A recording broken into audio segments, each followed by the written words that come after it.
welcome to the Swift Half, your weekly session of chat from the UKOCR and adventure running scene. Each week, pub landlord Alan and our favourite regular Ian discuss races, runners and anything else that comes to mind. So pull up a pew, pour yourself a drink and join us for the Swift Half. You're listening to the second most popular podcast for people dedicated to helping Bono find what he's looking for. Hey, my friend, welcome to the Swift Half again. How are you? I'm good, Alan, on this Friday, the something of December. We were doing so well, and I've completely forgot what day. Is it the 13th? 15th. Is it the 14th? 15th. It's the 15th. It's the 15th. We're on Friday, 15th of December, which I think is Mad Friday, actually. Oh, I thought Mad Friday was week after. It's when the banks break up. When do the banks break up?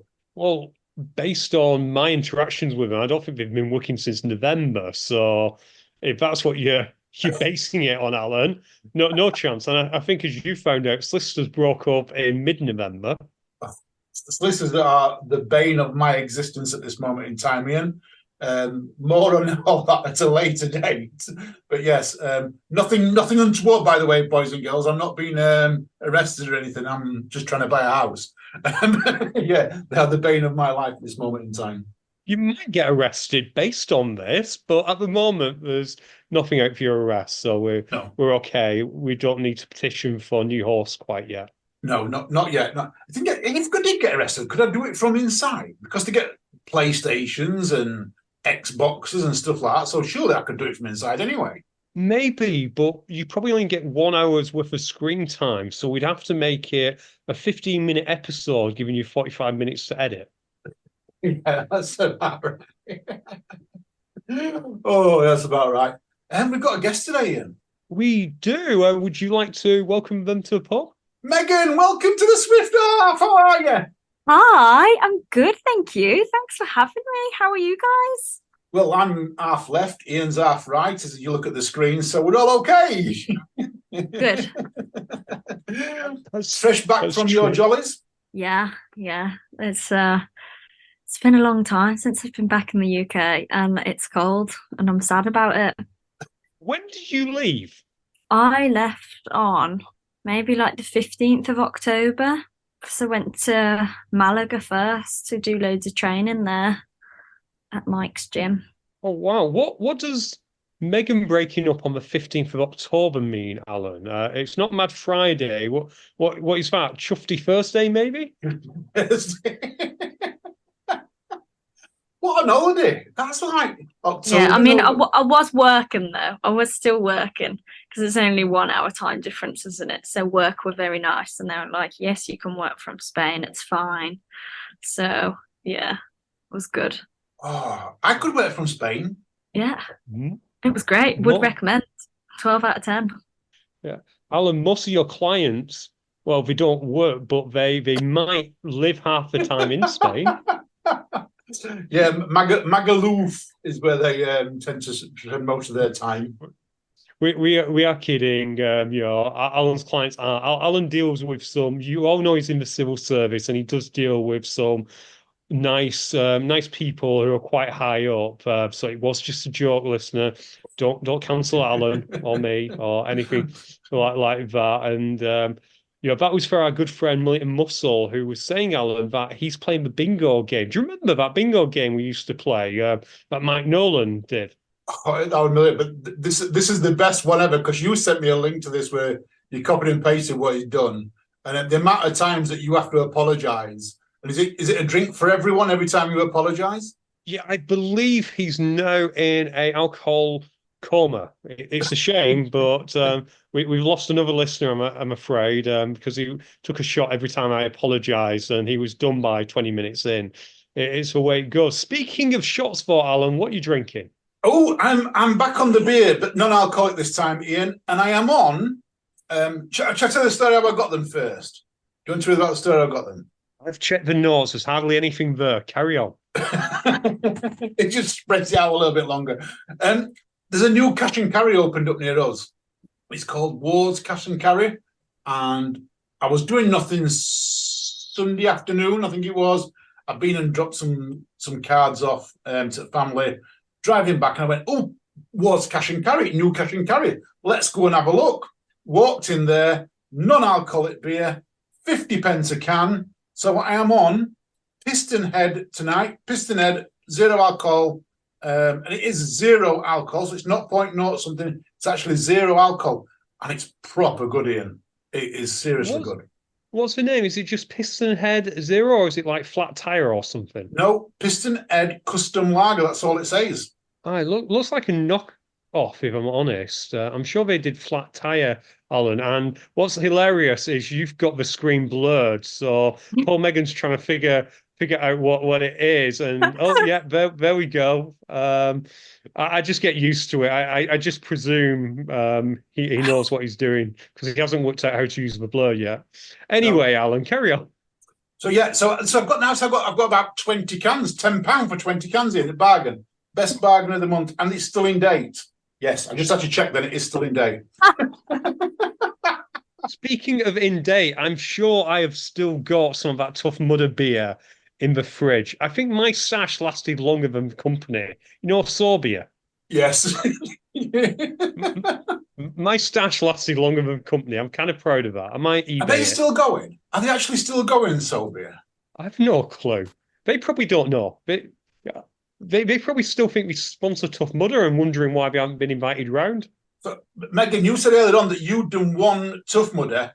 So how's your 24 cans of Sorbia going still? I have no idea what you're talking about. I did one earlier on this year and I was like, oh, this is too cold. This is too cold and wet for me. And I haven't done another one since. Which one did you do? I did. It was at Big Cast in April last year. Yeah, that makes sense. Yeah, it's usually cold and miserable there, even in the middle of summer. It was horrible. I don't know why we chose to do that one. I was freezing. It's the northwest. It's always a heat wave. Are you sure? No mud whatsoever in northwest. Was it just a normal Tough Mudder, Megan, or did you go and do some Infinity or something like that? No, it was just a normal one. We did like a team grit day out. So we all went and did like the 15K version together. And it was fun, but I was freezing. I was so cold. I think that was the day. I should have had neoprene on that day, really. It was too cold. It was horrible. I was like, I was just dithering by the end. Neoprene in April, you just don't hear that. I think I needed it. I was freezing, honestly. I looked blue. I'm considering it for our High Rocks. It gets pretty chilly in Manchester in January, Alan. So I might just I'm just going to wear my big coat, Ian. I'm just wearing a big coat. That's all I'm wearing. That's all you're wearing. We do have company round. Anyway, what are you drinking, Ian? I've got a drink from our new sponsor. This is Tesco's food deal, isn't it? No, it's Prime. So Prime are now sponsoring us. Well, they don't know it yet, but I agreed for them to be a sponsor of the show.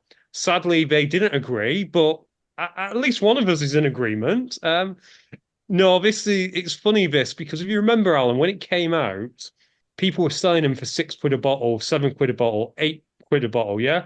Yeah. 79p in my local shop. Oh, bargain.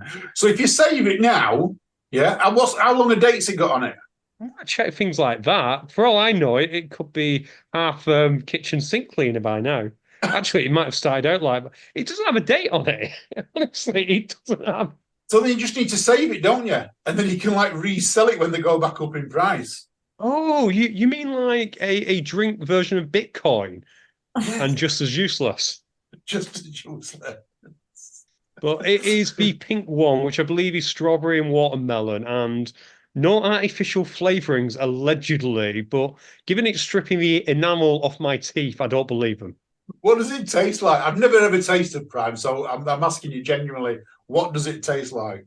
Do you know when you, I don't know, chew tinfoil and you get that tingling feeling in your teeth? Yes. Similar. That we've actually tasted tinfoil. Is it like, when you lick a battery? Is it that taste then? Because that's like tinfoil on your teeth. Yeah, actually, a little bit. And Megan's absolutely disgusted at this point. I do apologise. We've gone right off the rails here. I'm like, why are you still drinking it? Because if I don't, then I'd lose my voice. So it's better than nothing. I just drink it quickly and it'll go straight to the throat and not hit the teeth, hopefully. And I that's think better. the battery question. I think the battery question there, Ian. We should ask every guest the battery question. Have you ever licked a battery? A little 9 volt. Megan, have you ever licked a battery? A little 9 volt battery? No, I can't say I have, you know.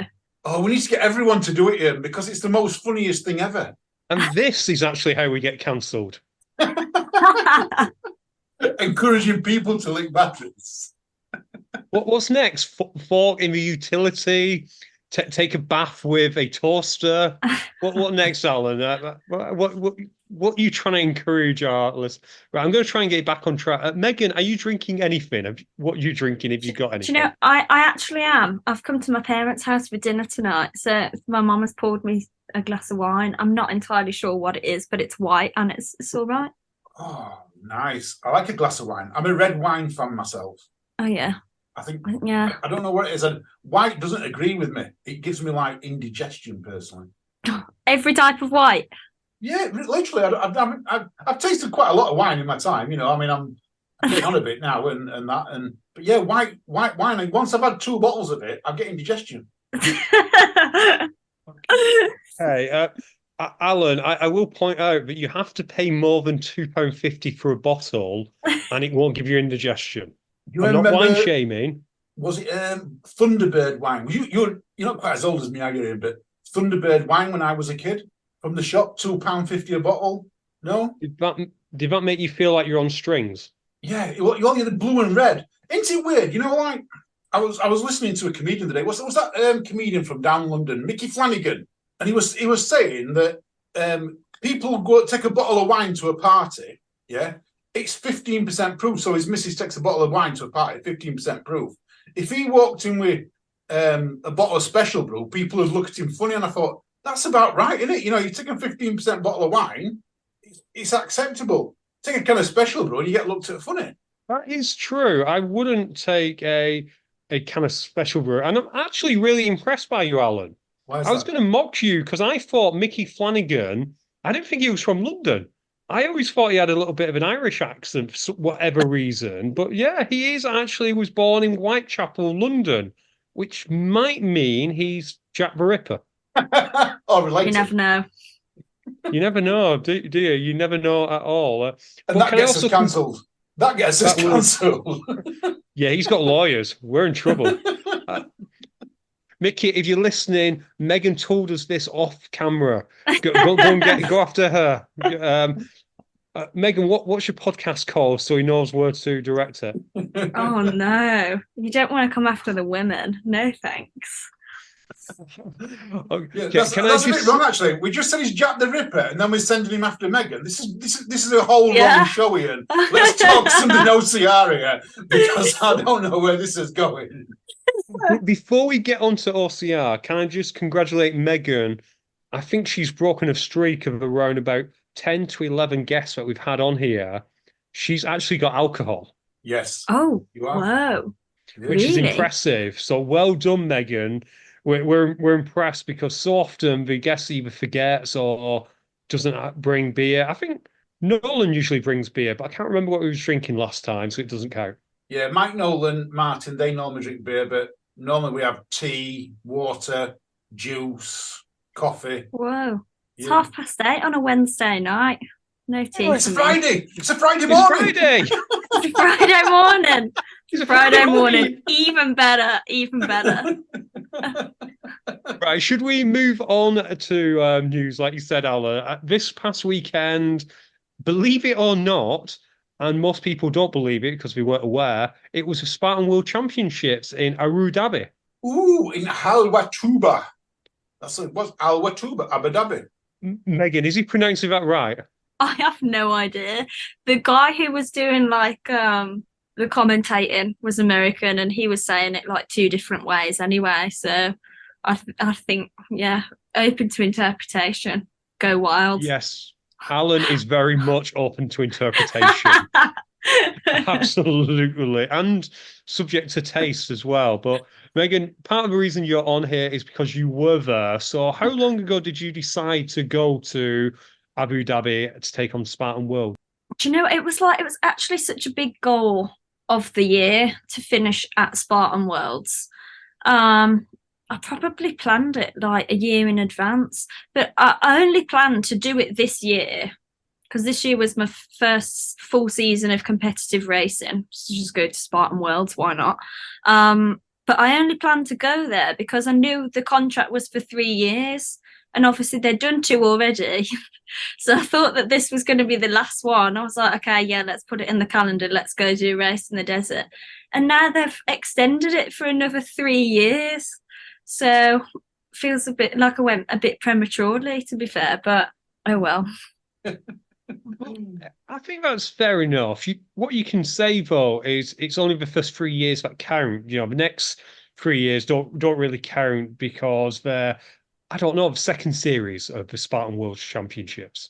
Yeah, the second installment. I mean, if they do happen now that Spartan Arabia have cut all ties with Spartan.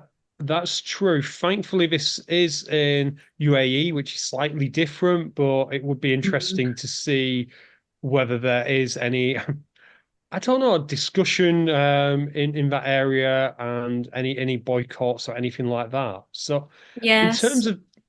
in terms of the event, what had you signed up for? Was it just the champs or were you doing multiple distances? Oh no, just the champs for me. So I just ran the beast on the Saturday. Yeah, which was awesome. And I went down on the Friday to watch the Elite 3K and get some footage for the Talking Dirty account as well. And that was a really cool race to watch. We had some big stars there, didn't we? Alan, have you got the results on 3K? I've got the 3K and I've got the beast. Which one would you want to go through first? Well, we're on Friday. Let's go through 3K first, and then we can have a chat about the beast with Megan and find out how people did on it. Yeah, let's go women first then. So probably the GOAT on the women's side of OCR for a long time now, Lindsay Webster went and won there. Pretty close though. She was only 14 seconds ahead of Elisa Petrova. And then we had Esther. You give me these because of the names, don't you? I know what you're doing. Esther Horto Bagiova, I want to say. And then Ida Matilda Stensgaard in fourth, Janka Pepova, Clara Lokajikova, Sandy mentioned Abahan, and Angelique Chetano. That round off your top 8 on the female side of the 3K. Did you see any of that, Megan? Did you see any of the race? Yeah, I did. I went to go and watch it and to support Ida because she's the queen, in my opinion. And it was just gutting watching her on like the final rig. She was so close. And she was, 4 seconds off podium place.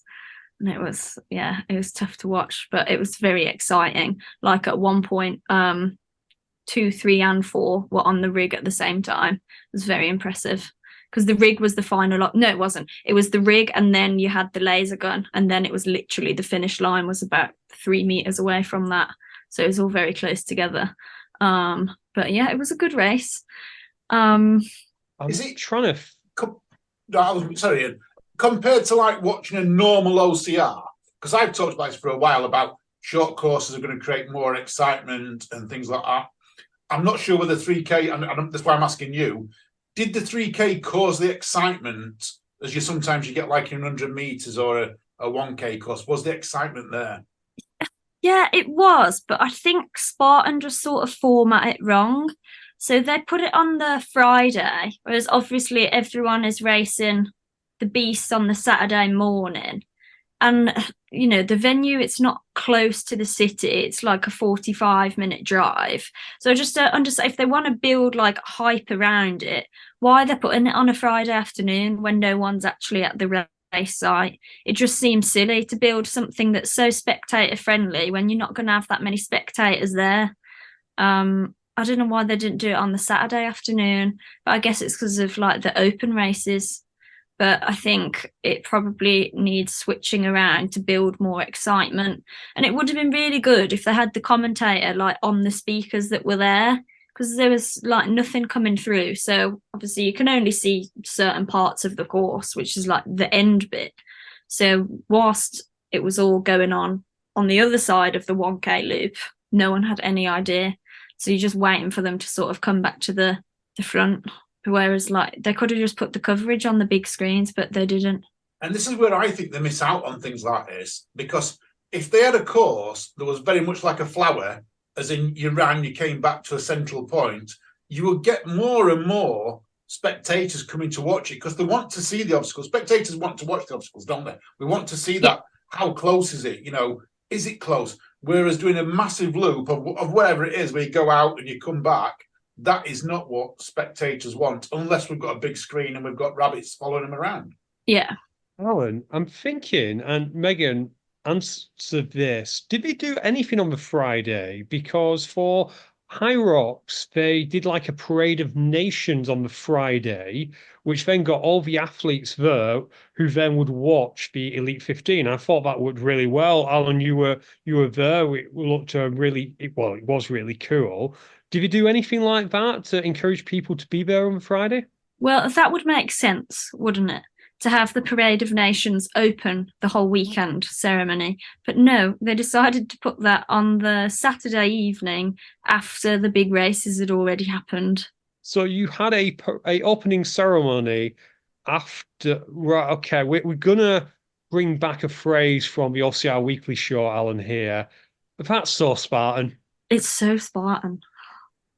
Yeah, they had a bit of a sprint on Friday, didn't they? According to the results, though. Yeah, they had a night sprint. Was that what it was? Yeah.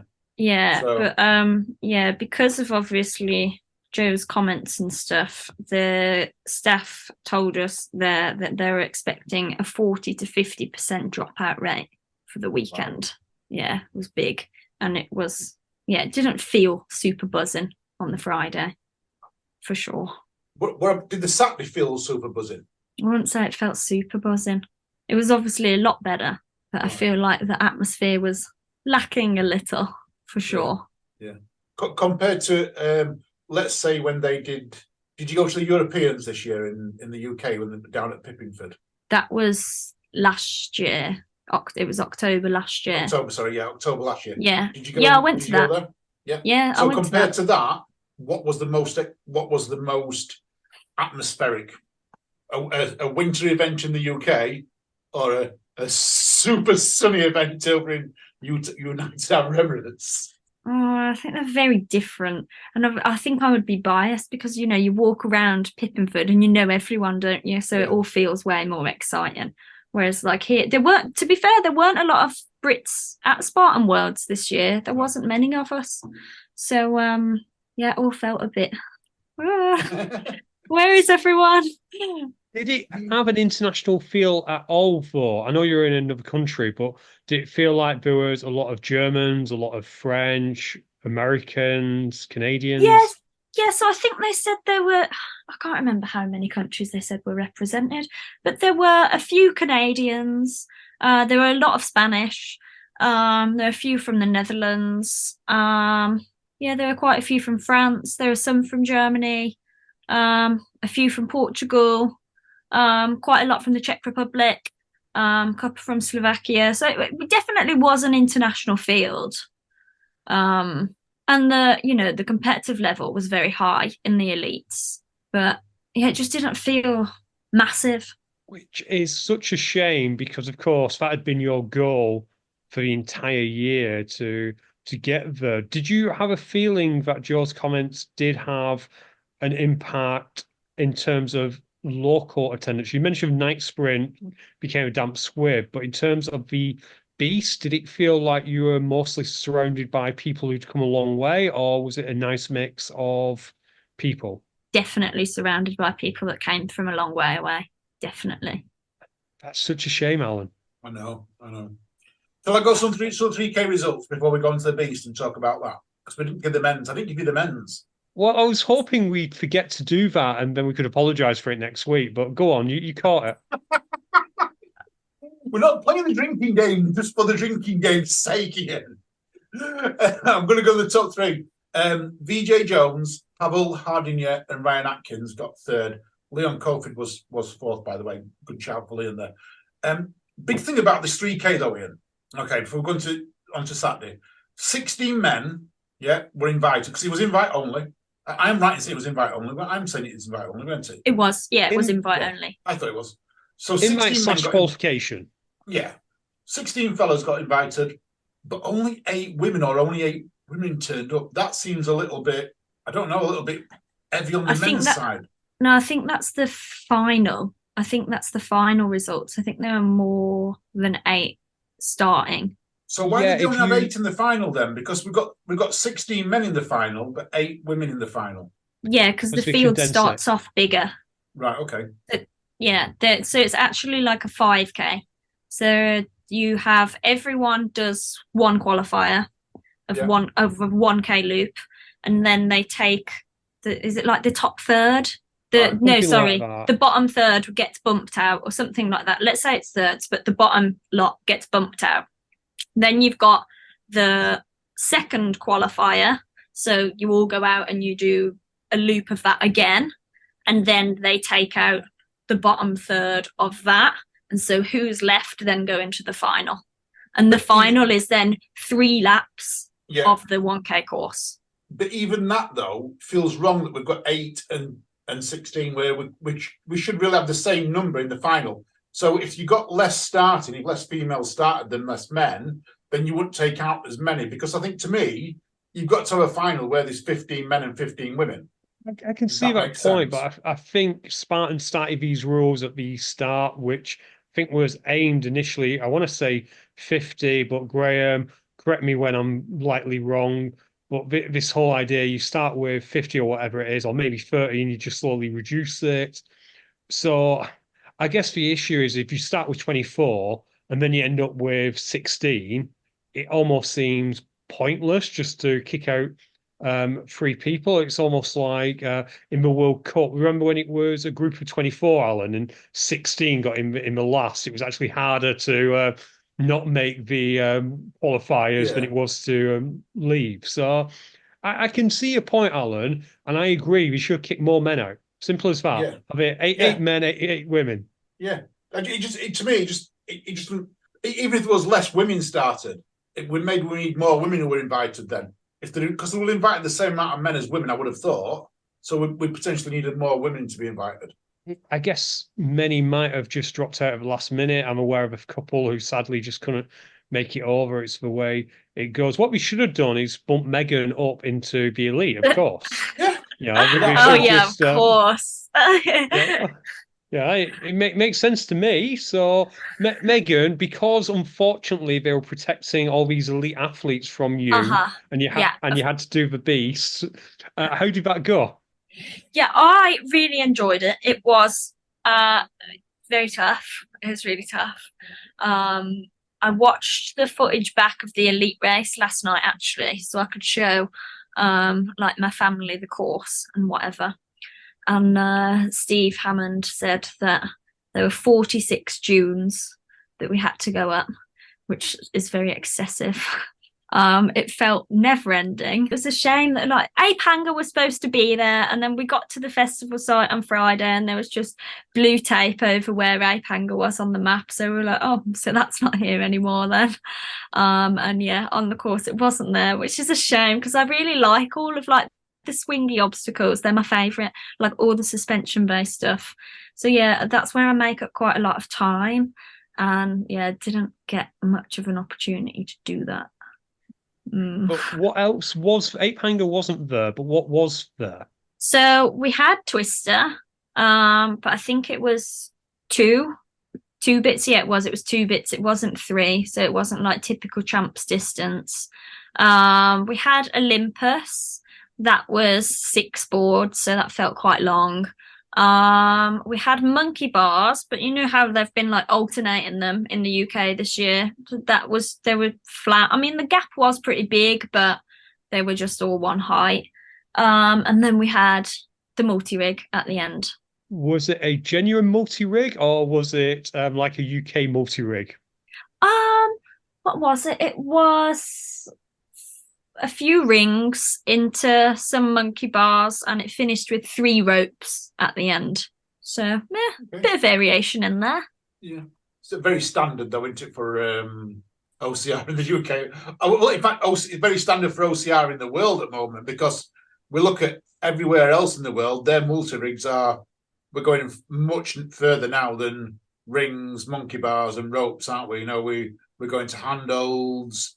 You know, Toros are making a massive impact in the UK at this moment in time, sponsoring quite a lot of races. You know, we've got different handholds, different traverses with the bars and things like that. Much more. Yeah, I think this is where Spartan sort of need to pick it up a little bit, really, because their rigs are not that challenging in the grand scheme of things, right? Compared to what we are seeing in other European races. As you're saying, like with the Toros, like discs and balls and stuff like that. On a multi-rig, you would like, it would not be difficult for them to do like a partnership with top holds or Toros and just have like, you know, like a Spartan head, like attachment for a rig or something like that, something that is pretty cool. And they could also sell that for merchandising and make loads of money. But it just doesn't feel that inventive. Rings and monkey bars and some ropes. I mean, the ropes are challenging enough, but yeah, I think Spartan maybe needs something new. Missing a trick, I think. They're always at the forefront. They introduce so many new things over the years. You know, they've gone that little bit further over the years. And for me personally, for the last 2 to 3 years, they've remained stagnant. I know what they're trying to do is they're trying to make it very standardized. But I think fetching a new obstacle in every year would still keep that standardization going. It would just be something new every year for something to work on. Well, Alan, they brought in laser guns. No! That's innovative. I've not seen that anywhere outside of modern pentathlon for the last 50 to 60 years. Absolutely, it is innovative. And given that modern pentathlon is now putting obstacle in the Olympics, Spartan doesn't need to standardize anymore. They can have fun by, I don't know, adding electroshock to it or tipping point or Arctic enema. That would be amazing. And I don't think Megan's a fan. So instead, I'm going to ask Megan, running on sand, what was it like? Hard. Very, very hard. Soul destroying. At certain points. So I was out there with Reese Statham Quilty, and he did it last year, and he was like trying to explain to me that running down the dunes is really, really fun, and it was so much fun. But he was like, it's really weird though. As soon as you get to the bottom, you have no momentum. I was like, what do you mean you have no momentum? You've just run down this massive hill. He was like, no, it's all gone. And I was like, okay, whatever. That sounds so weird. And then obviously I did it and I got to the bottom and I was like, oh, yeah, you literally have nothing more to propel you forward because you just like lose all power. Yeah, it was pretty draining. It was hard. It was hard work. Alan, that reminds me of, do you remember the Travelator when they put that sponge thing at the bottom and you try to run out, so people will run it, hit the sponge, and then they'd lose all momentum, get on Travelator and fall flat on the face? Wasn't that at Rough Runner the other year when, was it Dassos that, sorry, can I kiss this? Because Dassos lost about 8 places because of it. I believe you just said it, so Dassos is mad at you now. He's not been mad for long. He likes me, I think. Well, I hope he likes me. He did. He did until that point. And I reminded him of the failure of hitting the sponge when maybe he should have jumped past the sponge and carried on running. Yeah, but I don't think you can do that with a sand dune. Of all them sand dunes, did you design this course, Alan? Because 46 sand dunes sounds suspiciously like 360 hay bales or whatever you used to put on your damn races. Yes, if I'd have designed the course, you would have been going up 46 sand dunes. Yes, unfortunately, I didn't in this instance. But yeah, that's going to be the race, though, isn't it? For me, that is what makes the race. Up and down the sand dunes constantly. You're in the desert. Come on, you've got to be going up and down sand dunes. Yeah, no, you definitely have. And that was what made the course really good. I think the terrain, that's what made it difficult. Like the obstacle placement and stuff didn't make things that taxing, but the running itself was hard enough work. Yeah. So Savage. in respect of your performance, were you satisfied? I was really happy with my time. It was my goal time. I smashed my goal time. And that would have put me second last year, but this year it did not. It put me seventh, which is a bit annoying. But I mean, top 10 in the world is fine, but I really wanted a top 5. First female in age group though. You was the first No. female British in the British, yeah. Oh When I yeah, look at the of stats. all British. Yeah. First British female back. Yeah, that's a good In age start. group, yeah. That's a good start. That's what I'll be That's a focusing good on start. that, me. Yeah. Yeah, it's a good one. Yeah, it was just tough competition. I should point out, Megan, I'm not sure how often you listen to the show. Alan still goes on about the Wolf Run that he won in 1974. It's on my bio, Ian. It's on my bio of all the articles I am putting out on UKOCR. It's on my bio. Wolf Run Runner. I know we talked about this last week, Alan. Is Alzheimer's setting in? Do I need to get you to somewhere? No, I'm just pointing it out that it's there, mate. It's there for everyone to see now. It is. Megan, have you got anything more to say about your race, or do you want Alan to go through the results? What more? Oh, I had my first ever clean race at a Spartan as well. I always missed my spear and I finally landed it. I was buzzing. Oh wow. So that was exciting. Yeah, I've in training, I hit my spear loads, but I never hit it in a race. I don't know what's wrong with me. So yeah, to go out and actually hit it at World Champs was good. And Reese got it on video as well, which is even better. So yeah, that bit alone was great. Perfect. I like a good clean race. Yeah. I've never seen a clean race, so I don't know what that's like. You're going to see some results. Let's go some results. We're going to do elite. I'm going to do elite. So Lindsay Webster did not win, Ian. 9 seconds in front of her was Esther Horta-Bagiova. She was obviously so upset of you getting her name wrong that she thought, I'm going to beat Lindsay now. Yeah. Them two must have had a cracking race. 9 seconds between them because third place elite, Sandy Menshi Abahan, was over 23 minutes behind them two. So them two must have had an amazing race. So yeah, that's in the females. Please tell me, was there any ladies after third place? Had they all taken a detour? No, there wasn't. There was quite a lot on third place. Michaela Piera, Tatiana Maltasova, to name the top 5. Not going to go through the whole list of them, but and especially not the 16th one because it is written in Chinese and I can't understand Chinese. So the problem is it might not be Chinese. It could be Mandarin. It could be a million languages. Anyway, Alan, move on to men's. Please. Moving on to the men's side of things. Ryan Atkins got revenge on this one, so he took the win. Another close race as well, 40 seconds in it. Gregory Basilico. Looks like French flag, that one. And then in third place was Nikolai Dam, Peter Seniga, and Pavel Edina, rounding up the top 5. So looks like a pretty good race there. You know, did you see the men's final? It was wild. I sadly haven't had a chance to. No, I've not had a chance to catch it. So Gregory was in the lead by about 1 minute and 10 seconds coming into the final rig, and straight after the multi-rig you have your spear, and he missed his spear, so he had to go and do the penalty, and as he was just coming off the penalty, Ryan had landed his spear, so Ryan beat him, but he was well ahead, but because he missed his spear he lost the title. What was the penalties like? Were the penalties straight up runs or were the carries or? From what I could see, because I didn't have to do one. You didn't know. So they just looked like runs. I didn't see any that had carries. They all just looked like straight runs. The spear was definitely just a straight run. Cool. And when you saw all, what was the crowds like watching the finals? Obviously, you watched it, and that's all coming in. Was it quite big? I was out running when the elites were coming back in, so Oh, right.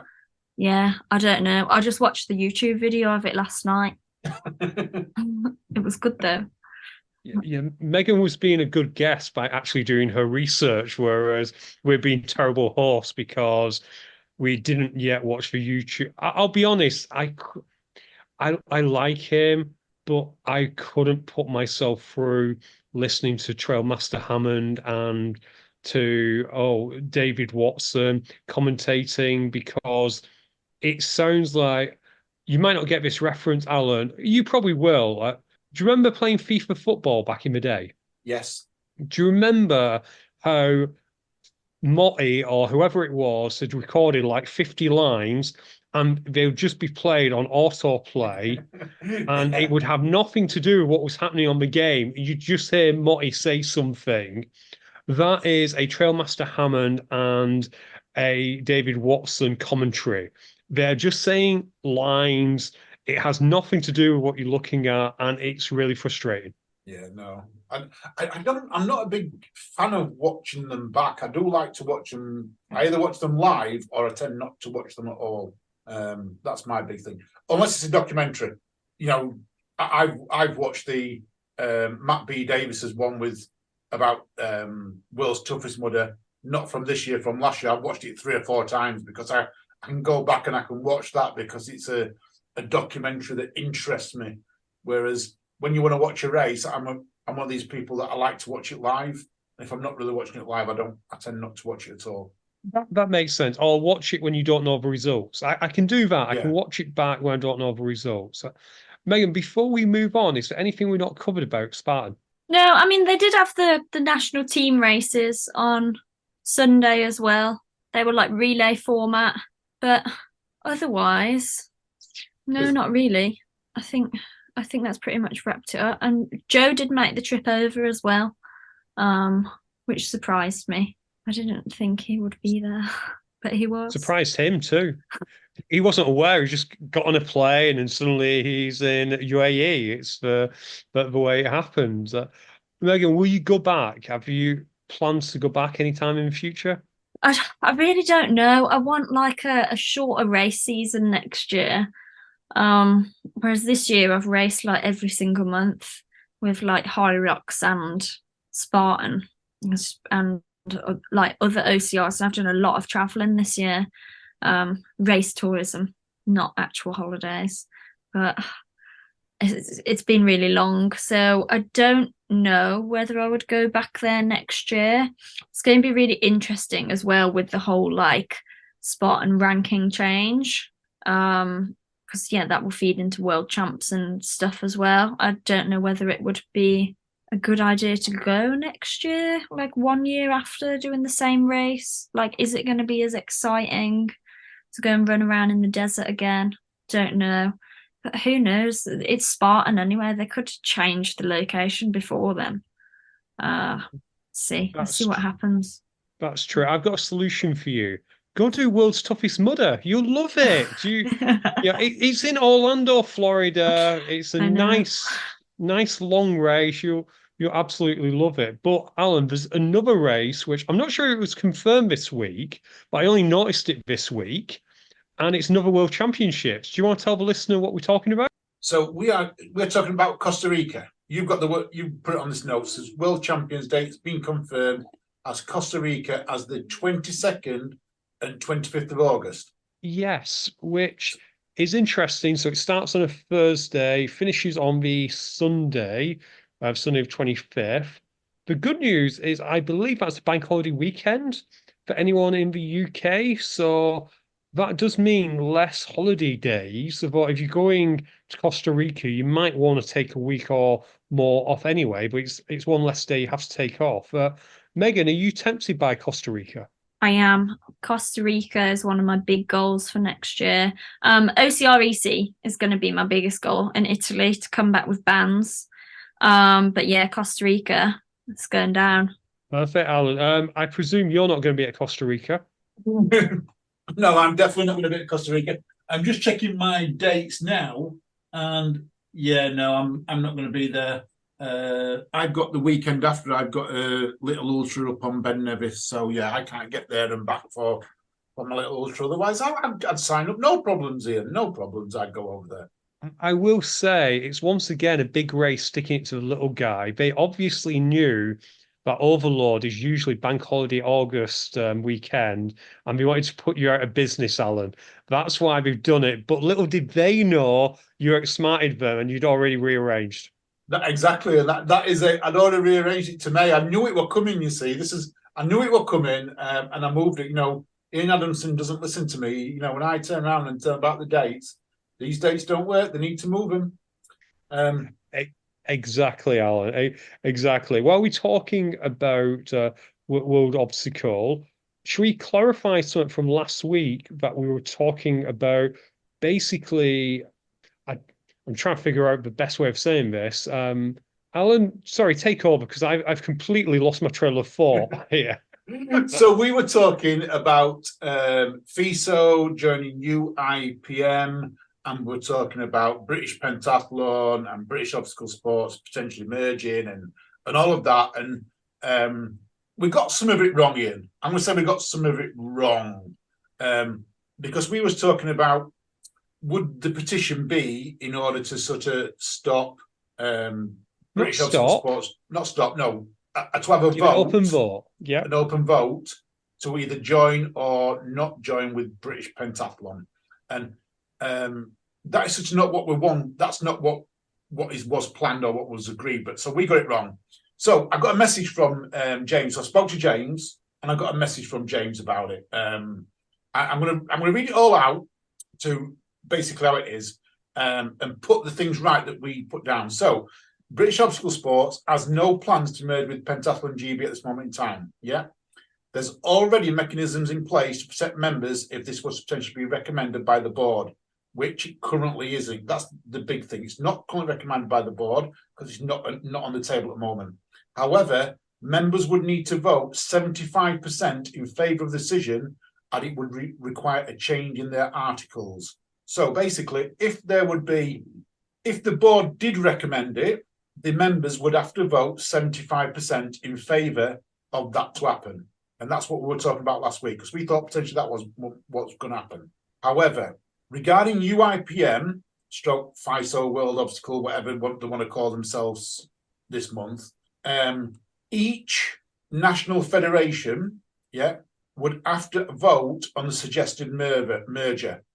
So currently, as it stands in the British Obstacle Sports, the board will decide on how to vote as a governing body. So that's the board. Now, what we've suggested is that the right thing to do? And if not, would the members like to vote? So the motion, the petition that's going to go in is that the members would vote on that choice and not the board. So it's a change of constitution. Is that right? Yeah, I think you're right. So we need 30 well, firstly, a proposal has to be put together by people, and we know that people want to put together a proposal, and that proposal would be having a vote on basically British Obstacle Sports' decision on whether to support or not to support the merger with World Obstacle and Modern Pentathlon. So it's a two-pronged process, isn't it? Two-pronged. One, you need to actually three-pronged. One, you need 30 people to support this. Once you've got that, you then have a vote on the motion, and the motion will be whether or not there should be a free vote on what happens next. If that carries, then there's a free vote amongst British Obstacle Sports members on whether or not British Obstacle Sports as a governing body should support or should not support FISO and Pentathlon joining up. Yes. Nice and clear? Yes. Perfect. Right. Well, it's as clear as mud. Yeah, right. Before we stuff it up, let's move on to the next topic, because we'll just kill it there. We'll move on to the next topic. We talked about Olympics there, and the Olympics continue to mess up our universe in some way, because Paris Tough Mudder that fantastic event that was going to be in March is now in October. Yeah, 12th of October. Freezing cold. Megan's gonna love it. I'm ready. I'll get the neoprene out. Neoprene out for going over to France. I guess autumn in Paris won't be too bad. I actually don't know where the venue is compared to Paris. Given Tough Mudder's geography, it could be in Bordeaux. I thought it was near Marseille. It might be Marseille. It could be in Andover. We don't know. We obviously You mean in don't know. Dover? Yeah, It could be in Dover. yeah, exactly. Yeah, just a little outside of Paris in Jersey. Anyway, enough fun with that. So we've got that. That's happening. So if you've already signed up, check your emails. You'll be told about that. Also, Alan, medals have been released for Tough Mudder, and they are going with the Beanie Baby way of doing it. In that we know there are 3 medals this year. We know that there's medals. I've just spoiled the punchline, but there are 3 distinct medals in different colours.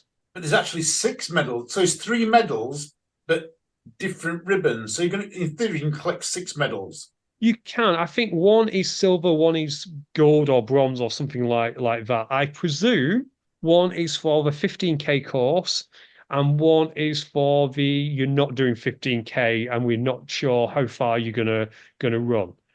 Because they don't know. It could be 3K, it could be 14K. They've not made their mind up. We'll figure that out. Is this good marketing for people who want to collect 6 medals? So you're going to book 2 races in one day? Well, in theory, some people might book 6 races over the course of the season. As you see, the medals are actually inspired by obstacles. Megan, I think you're having a look at them, and what obstacles are they actually inspired by? So medal number 1 is inspired by Arctic Enema. You've got a nice little skull head and loads of ice cubes. And then you got medal 2, electroshock therapy. And he definitely looks like he's been electrocuted. And then medal 3 is from cage. Oh yeah, I see that. He's definitely under the cage. But that one says that it's reserved for our 10+ mile events. Ah, that makes sense. So I was trying to figure out how you get the other 2, but it doesn't say. It's only that one that says it's specific. Yeah, I think the blurb next to them, and this is actually caused a lot of confusion. I think the blurb next to them, and this is why I joked about Beanie Babies, is effectively the story behind the medal. It's marketing blurb. It means absolutely nothing. But they're saying that cage crawl itself usually only goes on the 15K course. So that's what that blurb means. And at the moment, the idea is going to be certain venues are going to have different medals. So you have to do a race at 3 venues to be able to get all 3. You'd have to do each distance at all 3 venues to get all 6, or you could go wider. At the moment, Alan, what UK venues has the cage crawl medal? None. Okay, what about electroshock? None. Okay, they must have released where the Arctic Enema one is. A full house. None. Okay, right. We're playing a little bit, but the press release so far confirms the US cities which has these medals. Unfortunately, or blighted, we don't know yet. So we're not sure which medals are going to be where. We presume we're getting them though. Yeah, Alan? Well, we think we will, won't we? If they're usually going into America, they usually come out here a couple of weeks later. I don't know how they're going to do it because we don't. Do we have 12 venues? No, we don't, do we? We have, 1 second. It looks like we have more venues. I'm fairly sure we tend to have either 7 or 8 venues. So 7 or 8 venues. So yeah, so potentially you would do, but that's including the city ones, isn't it? Yeah, let me just find out for sure, Alan. We have 10 venues in the UK this year. We also have 3 in Europe as well. So 2 German, 2 German, and 1 in Paris. Apparently, unless I don't know, they have a tour wrestling event in October and it has to get pushed back again. Of course, the slight issue we have in the UK is you also have quite a lot of them venues having infinities as well.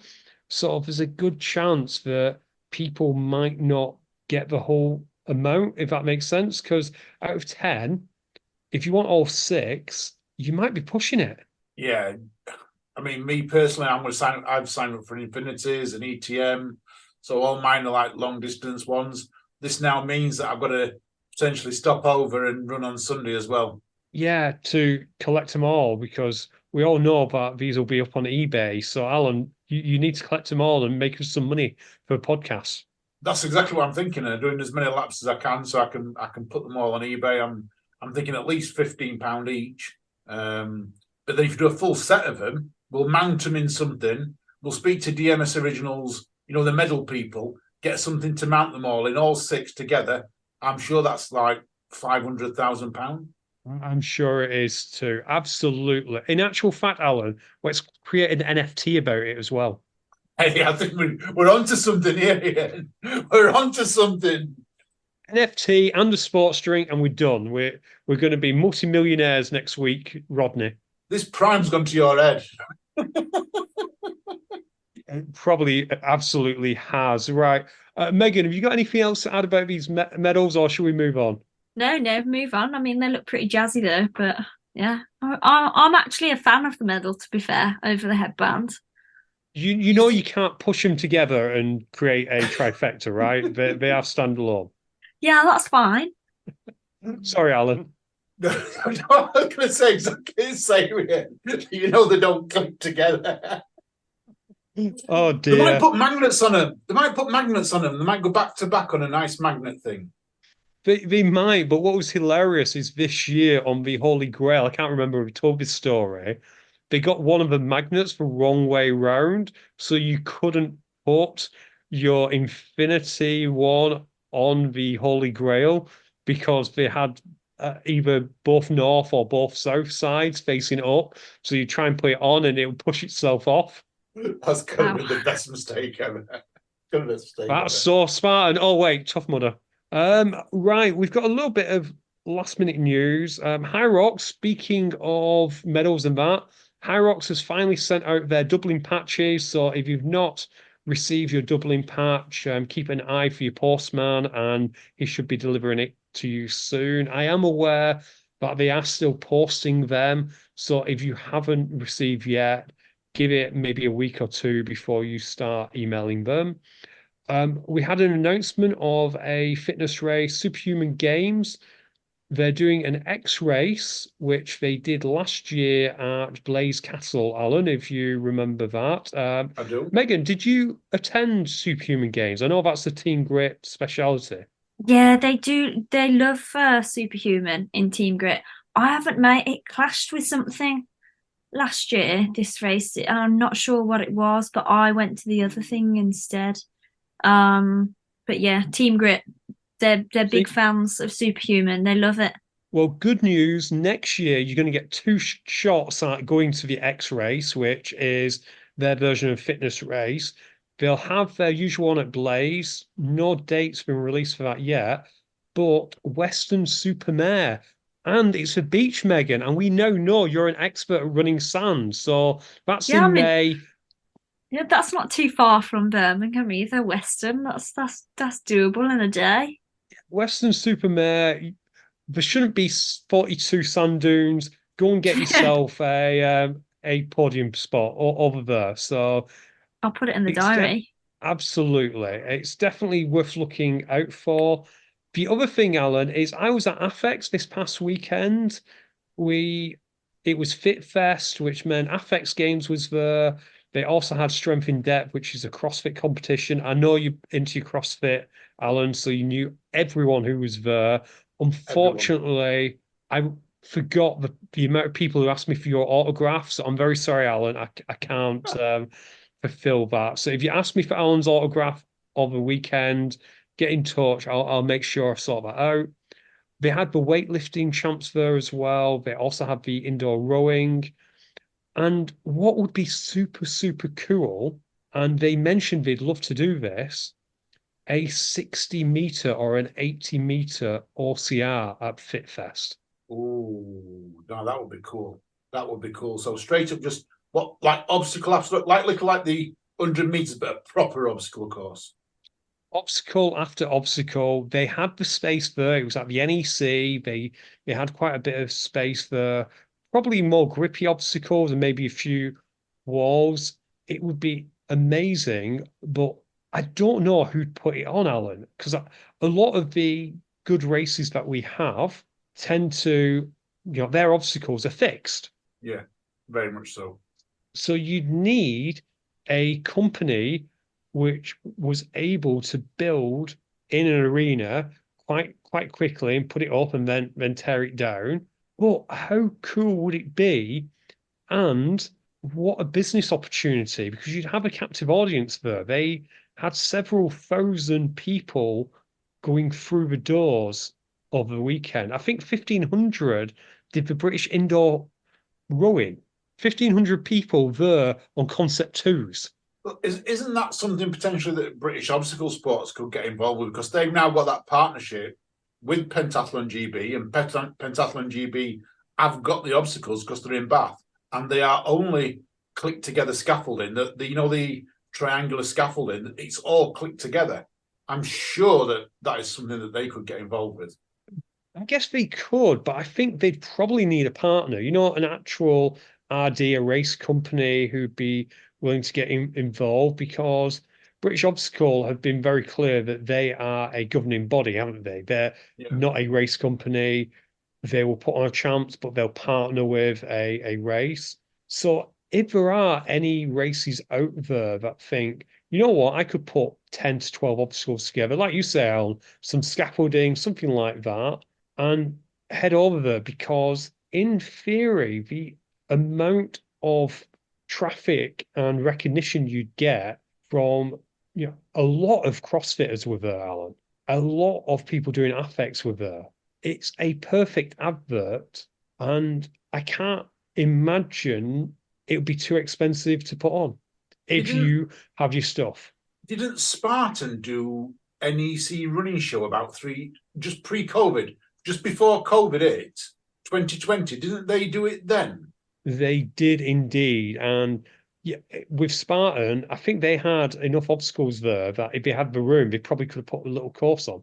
Yes, I think they could have as well, because I know they had a carry, they had a rig which was actually much better than any rig they've ever had on a course, because it was 2 or 3 times longer. It was literally the multi-rig and the monkey bars all added together, plus a little bit extra. Which was quite good. They had walls there. Yeah, they could easily put one on.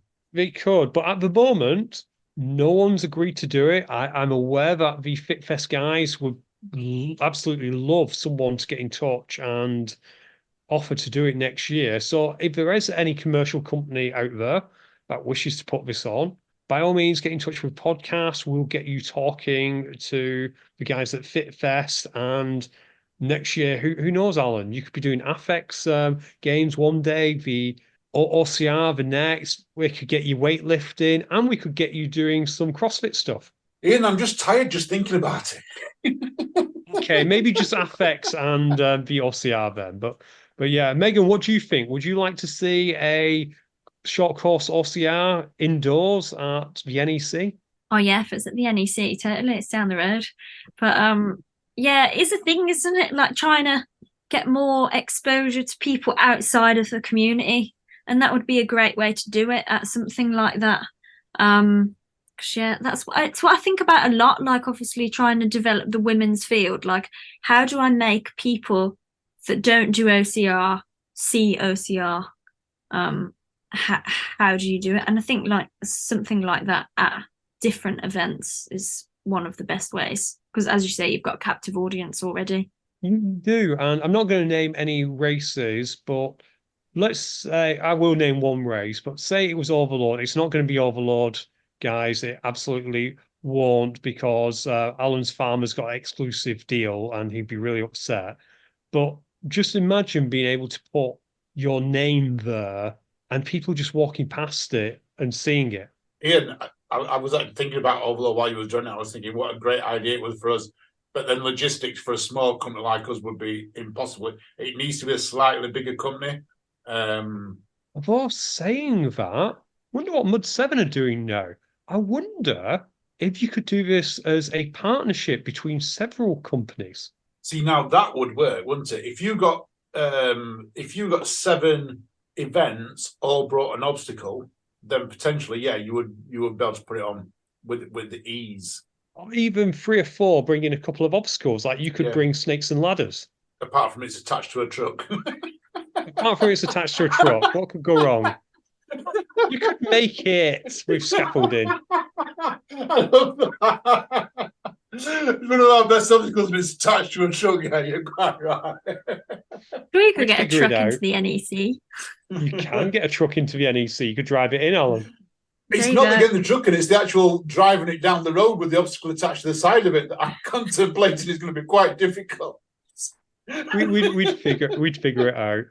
But yeah, if anyone's interested, I don't think that's a good idea. Let's see if we can make it happen. We want to grow the sport, and this just seems like too good an opportunity to let go. And you've got 12 months now, because Fit Fest will probably be December next year. Great place to do it, and we could all then get drunk in Birmingham afterwards.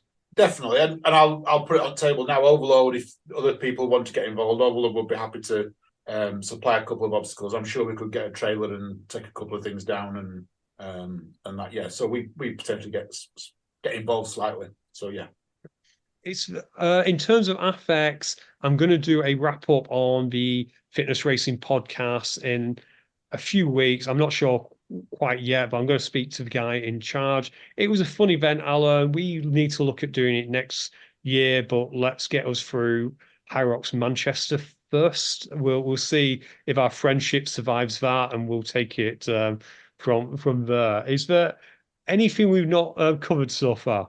Well, we've got to talk about the awards. Quickly talk about the awards, Ian, because the awards are well underway. As we know, all nominations are now closed. So that's absolutely amazing. Will and the panel now have all got the things. So Will's managing the panel. He's got them all out. I've actually seen, as we're recording now, we've sent them an email with all the details on. Very shortly, with this next week, within a week of you listening to this, you will get the time to vote. So watch out for voting. It's only up for 1 week. Get your votes in. Everybody needs a vote. What did I say on Strictly Come Dancing? Well, it's about voting. I can't remember what to say, but every vote counts, basically. Don't think every someone's vote going to win when they might not. Yeah. Yeah. Alan says you'll have a week. Don't worry, he will stuff it up. You'll end up with 10 days somehow, but it's always a good idea. Vote on the first or second day, just in case something goes wrong on the back end. So yeah, as soon as voting's open, get your votes in, because your vote can make and it did make the difference last year. Listener, to remind you, the way the votes work is it's partly panel selection, it's partly the public vote, so it's not a strict popularity contest. But in the case of a tie, the popular vote wins, and a couple of award winners last year won it by a couple of votes, because it was a tied vote. They won the popular vote only just, and they won the award overall. Yeah, it was very, very close last year. And I think there's going to be some. I've seen some of the people that have been nominated, and some of the events have been nominated, and things like that. It's going to be really, really good this year. But we announced this weekend just gone, we have teamed up with Nuclear Racers and Wild Forest Gym, and we have got the 3K course coming up, Ian, on this. On the morning. So on the 16th of March, on the morning, we're all heading down to Nuclear for a timed lap, Ian, for a timed lap. I know me and you are not going to time our lap, but then we're going to have a little bimble round. We're going to have a media lap. So everyone gets to run 2 laps, 45 quid. You can race your first lap and then come round with us. I'm going to try and see if we can get Will to come down, fetch his 360 camera with him, so we can get lots of footage and get a good bit of footage of lots of people doing obstacles. And we could all run around together. We could have a big group of us running around together. 45 quid in, it's a bargain. Do I need to do the race lap? Can I just come for the media lap? The media lap sounds fun. The race lap sounds horrific. And that's all I'm going for, the media lap, Ian. Mind you, if I do the race lap, I might. No, I'll not get my second ever win. No. Maybe if you do it the week before, Alan, you'll get your win. That's it. Yeah, that's the only way I'll get the win. I'm going to go down. I'm going to love it, and it's going to be an amazing weekend. And yeah, and we've got sponsors as well for the awards coming in. So if anyone wants to sponsor us, hit us up. We Nuclear Racers, Wild Forest, Overload, and we got another one, and I want to name it now, but I forgot what it is. We can apologise next week. It's fine. Don't worry. No, I can't, because it's part of the thing. I've got to name who they are. We'll name them twice SCC. next week. SCC Strength and Conditioning Course. They are going to sponsor an award. So yes. Fantastic. And Alan, I'm trying to think. Oh no, we've got one more episode left. I was thinking, is this our last episode before Christmas? But it's not. We've got one more episode. One more episode to open his presents. One more episode to open our I've sent you Prime. Funny enough, I've sent you a bottle as well. I've got anything else to go through? I know we had some emergency notes. We can cover them next week, because honestly, I don't think anything's happening this weekend. If there's anything happening this weekend, please let us know. Otherwise, it could get very quiet next week and that. But yeah, I think High Rocks Anaheim's happening this week. There might be a new world record. That's about it. Yeah. I think if we hadn't have brought Megan on with us tonight, we'd have had a very short episode here. So thank you, Megan, for coming on and making our episode a little bit more enjoyable for the listeners. Thanks for having me. And a little bit longer, actually, as well, because I think we're a bit over our usual 1 and a bit hours. We are, Ian. And on that note, it's a goodbye from me. See ya. Bye. Listeners, thank you for listening to us once again. You take care, you stay safe, and we will see you soon. Bye.